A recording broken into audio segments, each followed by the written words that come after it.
ભારતીય કોસ્ટગાર્ડે 17 નવેમ્બર 2024ના રોજ 7 ભારતીય માછીમારોને સફળતાપૂર્વક બચાવ્યા, જેને ભારત પાકિસ્તાન મેરીટાઈમ બાઉન્ડ્રી નજીક પાકિસ્તાનના મેરીટાઈમ સિક્યુરિટી એજન્સી જહાજ દ્વારા પકડવામાં આવ્યા.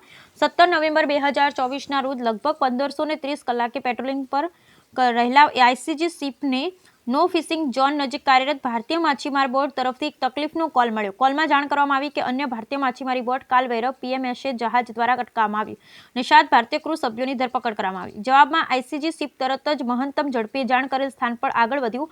પીએમએસએ જહાજ દ્વારા પીછેહટ કરવાના પ્રયાસો છતાં આઈસીજી શિપે પીએમએસએ જહાજને અટકાવ્યું અને ભારતીય માછીમારોને રાહત આપવા સમજાવ્યા. આઈસીજી જહાજ 7 માછીમારોને સુરક્ષિત રીતે બહાર કાઢવા સક્ષમ હતું, જે તમામની તબીબી સ્થિતિ સ્થિર હોવાનું જાણવા મળ્યું. દુર્ભાગ્યવશ આ ઘટના દરમિયાન ભારતીય માછીમારી બોટ કાલભૈરવને નુકસાન અને ડૂબી જવાના અહેવાલ છે. આઈસીજી શિપ 18 નવેમ્બર 24ના રોજ ઓખા હાર્બર પર હતું અને જ્યાં આઈસીજી રાજ્ય પોલીસ, ગુપ્તચર એજન્સી અને ફિશરીઝ સત્તાવાળાઓ સાથે અથડામણ અને ત્યારબાદ વાહન બચાવ કામગીરી દરમિયાન કોઈ જવાના સંજોગોની તપાસ કરવા માટે સંયુક્ત તપાસ હાથ ધરવામાં આવી. આ સફળ પ્રયાસ આઈસીજીની દરિયામાં ભારતીય માછીમારોની સુરક્ષા અને હિતોની સુરક્ષા માટે સતત પ્રતિબદ્ધતાને રેખાંકિત કરે છે, જે ભારતીય દરિયાઈ સમુદાયની સુરક્ષાને સુનિશ્ચિત કરવા તેના સંકલ્પ દર્શાવે છે. Bureau report Lalit Shingadiya, Devbhumi, Dwarka.